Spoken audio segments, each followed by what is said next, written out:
We left of Chav. Okay, page 59. Halokech talis b'tzuyetzes mi-Yisrael. Person buys a talis, purchases a talis, which already has tzitzis from a Jew. O mitaga in a Yehudi, or from a person who's a merchant, who's not Jewish. V'omish l'koch mi-Yisrael, and the merchant who's not Jewish says he bought it from a Jew. Of course, the question is, if a non-Jew put the tzitzis on, it's not valid. So a Jew definitely is believed. The presumption is he put it on. If you buy it from a Jew, so therefore they'll put it on correctly. And if you buy it even from a merchant who's not a Jew, but he tells you he purchased it from a Jew, he's believed. Why? The cave of the Tagaru, since he's a merchant, Chazokish L'kochim Yisrael. And where would he get it otherwise? So evidently he must have bought it from a Jew. L'mora nafshi, why? Because he's not going to do anything which was going to undermine his credibility as a merchant, because if it should be revealed later that he's selling illegal merchandise, that he says one thing and it turns out to be something else, it'll affect him negatively, financially. But if he bought it from a person who's just selling things, but that's not his profession, that he's a merchant, then you can't rely on what he says, so because there's no consequence. Person peddles anything, right? See, he doesn't have. He's a peddler, whatever it is. He doesn't peddle. He peddles somewhere else. That's a good question about matzah. Can a non-Jew participate in the making of the matzah at all? Shmor matzah? No. So it's like It's l'shma. I mean, you have to have a certain mindset. Yeah.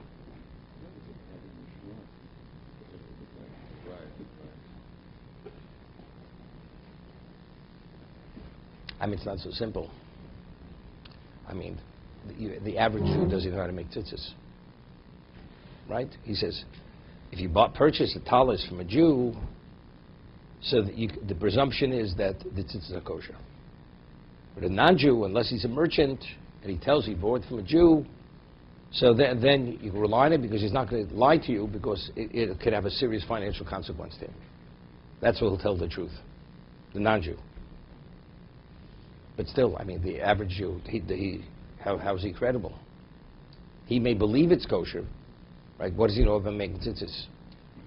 The answer is, I mean, anybody buys, he tells you he bought it from a certain location, right? So whoever put those tzitzis on the talis, whoever knows how to make tzitzis, the presumption is he did it right. You understand? If you know the process, then you do it right. You don't do it halfway. It's a presumption. You mean the Jew? The Jew has a talis. He has his own talis. He wants to sell. He has an extra talis. Right. He says, you don't even have to ask him because the presumption he bought it from a valid location. So who put it on? Right? Whoever who's qualified to put it on, put them on. But if a non-Jew sells it to you, you never know. There's already because what is a non-Jew doing with it? So right away, it's something which has to be clarified. So if he tells you he purchased from the Jews, that's clarification. How do you believe him? Because normally a non-Jew is not believed within a halach context. The answer is lomar and nafshe. This is similar we discussed when we studied chulin kfela. That if you have milk falling into meat and you're not sure whether you have a ratio of 60-1, if you go to an expert taster, but this is his profession, and yes, could you please taste it? Does it taste okay? And he says, tastes fine, you can rely on him. Because factually, if you eat it afterwards, you taste it doesn't taste right, and you say, by the way, it doesn't taste, it's going to reflect badly on him, and it's going to hurt him financially, or reputation-wise. So therefore, we could say with certainty, he'll tell you the truth. But you instruct him whether he can taste any milk in... No, you don't tell him. You say, how does it taste? You don't even tell him, because there's a whole discussion of misichel v'tumo. You don't tell him specifically. The question is, how do you make the combination over there? That was something we discussed. Okay, let's see the Mishna Berura. So that's it. It says, lo mora nafshe. The Shach and Taz say there's a concept known as something that's going to reveal itself if a person doesn't lie. This is not a tzaddik. Right? Nobody's going to lie if he's going to get caught. It definitely he's going to be caught in the lie. If in fact he did lie. You understand? So that's not the case by the merchant. He may be caught, may not be caught. But since there's a chance he could be caught, if it should be found out that it's not what he said, it's going to affect him negatively. But let's say the taster, right? So there, if there wouldn't be a consequence to him financially, you couldn't trust him because maybe he's lying to you. Of course he has the capability, but he may not be telling you the truth. The answer is he's definitely telling you the truth. Because if he's caught in the lie, and he will be caught in the lie because you're going to eat it as based on his evaluation, but he's definitely be caught in the lie. Therefore, you're able to believe him for that reason.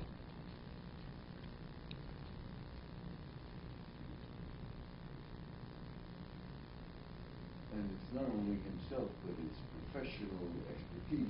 It's a combination of both. Firstly, he has to have the ability. And even if he has the ability, maybe he's lying. The answer is because it'll hurt him financially, his reputation, therefore he'll tell you the truth. See, it's not so simple. Today, most wool talisim, tzitzis, there's a presumption they're kosher. Because whoever put them on, the manufacturers, they have people who are qualified to put them on. But at one time they used to have these choir boy talisim. You know? Who knows who put those tzitzis on? They weren't even wool. They were made of silk, rayon, whatever they were made of. The wool ones, the baby sweatshirts. Okay?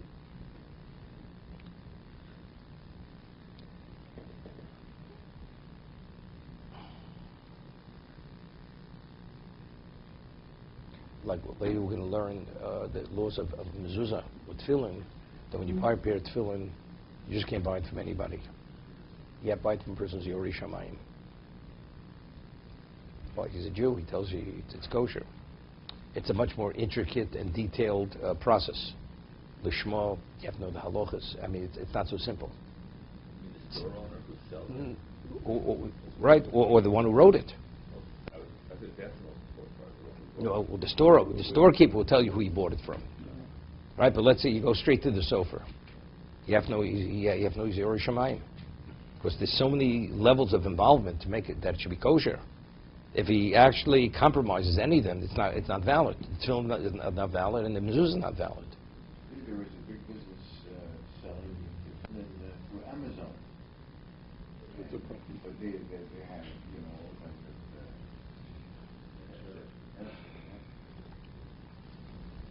of... Okay. Yisrael, you purchase from a Jew. Although he doesn't know the credibility of the Jew. Right? A Jew has a presumed status. Here he's speaking about the Jew himself put it on. Either he spun it, he twisted it, and he put him into the garment with the proper intent. Unless he's suspect.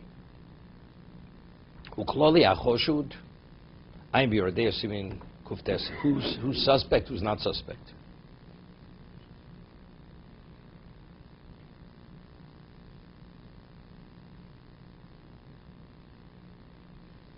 Yeah.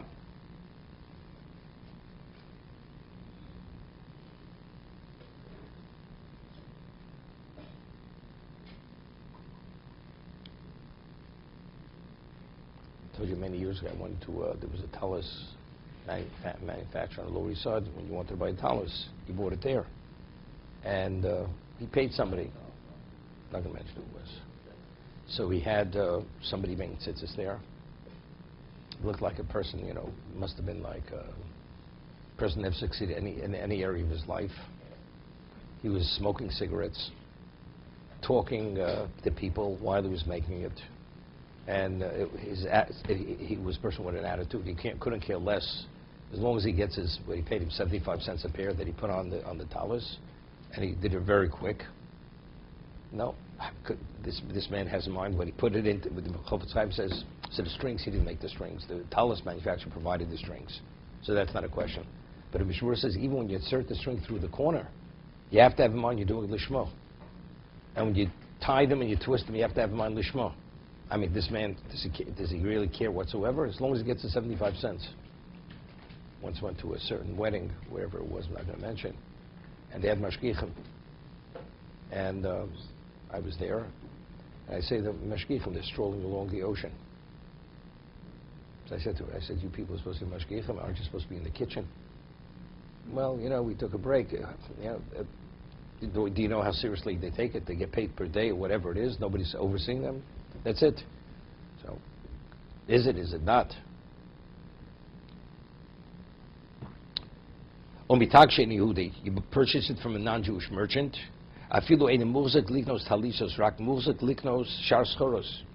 He's a merchant who purchases anything. Why? Because if they find that he's not trustworthy regarding one product, they're not going to trust him regarding any product. It's not only in terms of Yiddishkeit issues, articles of Judaism. He's not trustworthy, he won't be trusted. And a person's not going to hurt his credibility, his reputation, by lying. So therefore, based on that presumption, you could believe him. Mishral Nemon. But the merchant, the non-Jew, has to say he purchased from a Jew who was a credible Jew. The question is, does the merchant have to tell you that he purchased it from a credible source? It's no different than a Jew buying. As long as he says, I bought it from a Jew, it's enough. It's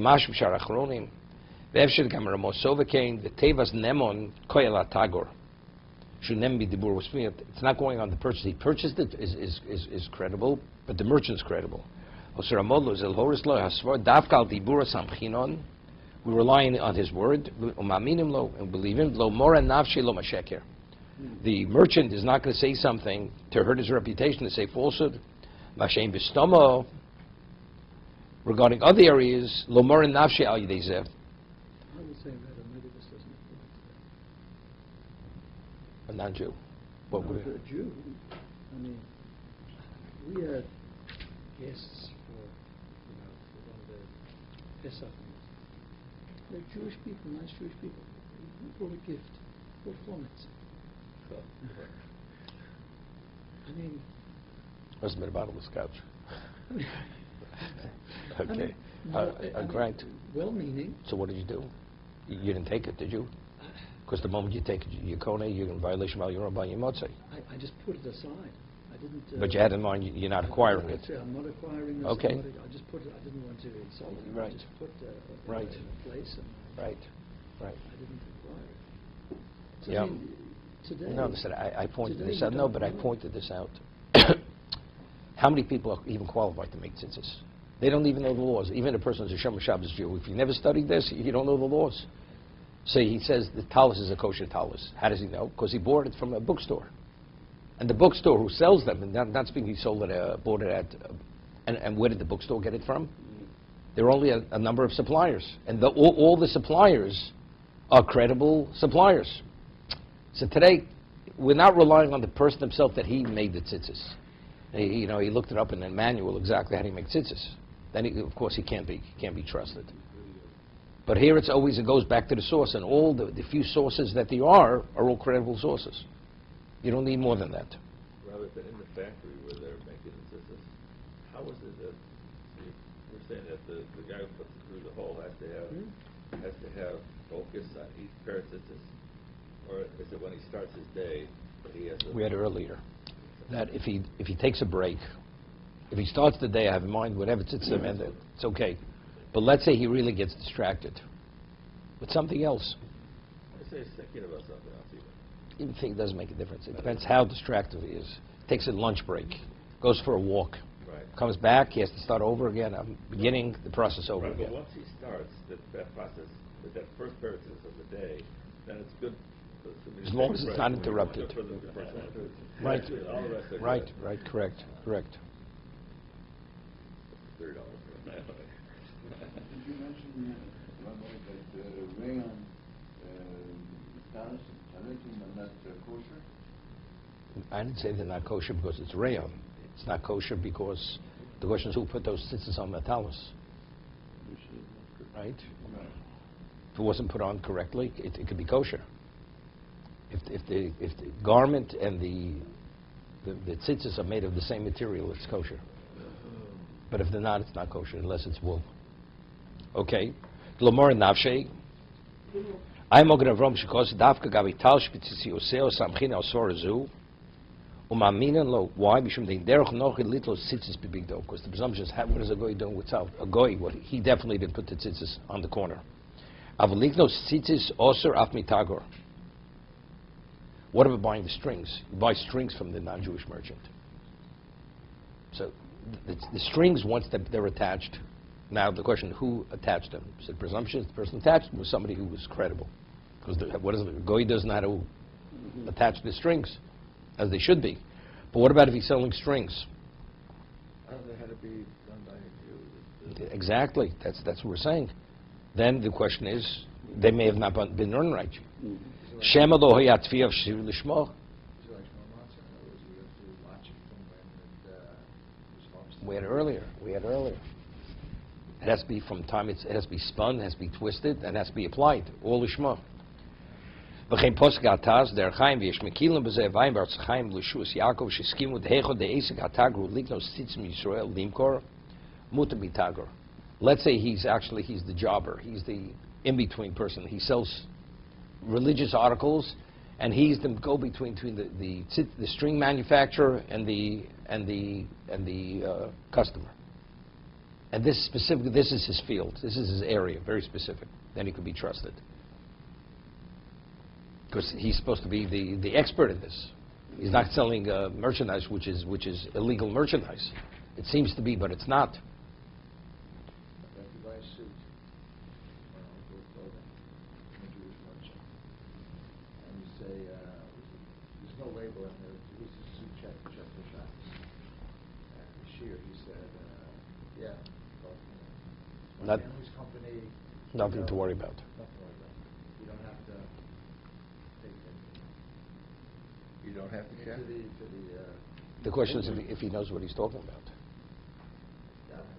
No. Many people think it's not, but it may be. But if he really knows, let's say he says some of the suits were checked, and they know what they're doing, then he's reliable. There was a case many years ago, and it was Hasidic suits. I'm talking long, it's like a double-breasted suit, which is like almost like a three-quarter jacket. And they have suits manufactured in Hungary. And for some reason, this batch of suits had shatnez. Shatnez. And many years, these suits didn't have to be checked. And because there was going to be such a financial loss to this person, he sold it to the community. I told him, it's like in the past, it doesn't have to be checked. But factually, later it was revealed, and I'm not sure what happened, whether they put him out of business, but it wasn't good. I mean, literally hundreds and hundreds of people purchased these suits for themselves and their children. I bought a suit, and in the label said, shop is free, check this out, shops. And there's a standard, there's an Italian suit, it says so. But it's almost another suit from the same manufacturer, same families, and everything, didn't have that label. So I said, it's also been checked. It was like, I checked the same percentage of wool, whatever. She said, as far as she knows, this is totally fine. It's the same percent. Many years ago, a little history. I know. There used to be a suit company called Eagle Suits. Eagle, remember? There was Petrocelli and Eagle, all these different companies. Eagle would commission out the suits to different companies to make them for them. So you weren't sure from which factory you were getting the suit. So one factory, let's say you tested three suits. There's a Chazaka, suits come from this factory, don't have Shabbos. But you didn't know from what the source of which plant it was coming from. Because they would actually give it out, outsource the suits. And it was a problem. Therefore, whatever suit you bought, you had to check. Even within the same store. Because the store itself would receive from different sources. Buy from a retail store called Barnes. They sold the Eagle suits. Every place you could get them. Uh-huh. James Bond? Well, it was a big I know. This is 20 years already. Yeah, but there was this suit company. Yeah.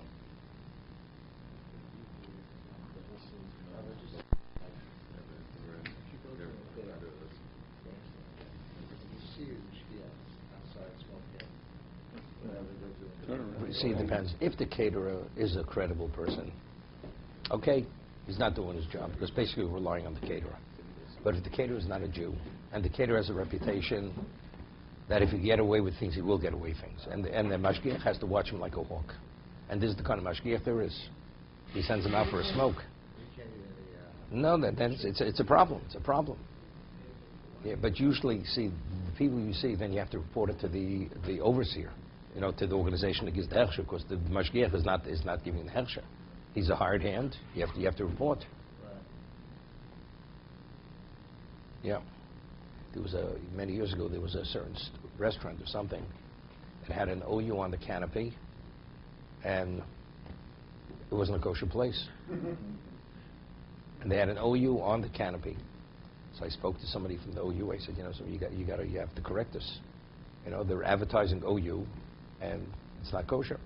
See, maybe a religious person is not going there, but a person who believes he wants to keep dietary laws. He sees that symbol, he's going to eat in that restaurant. So they force the person to take it off. You have some of these hot dog stands. It says Hebrew National.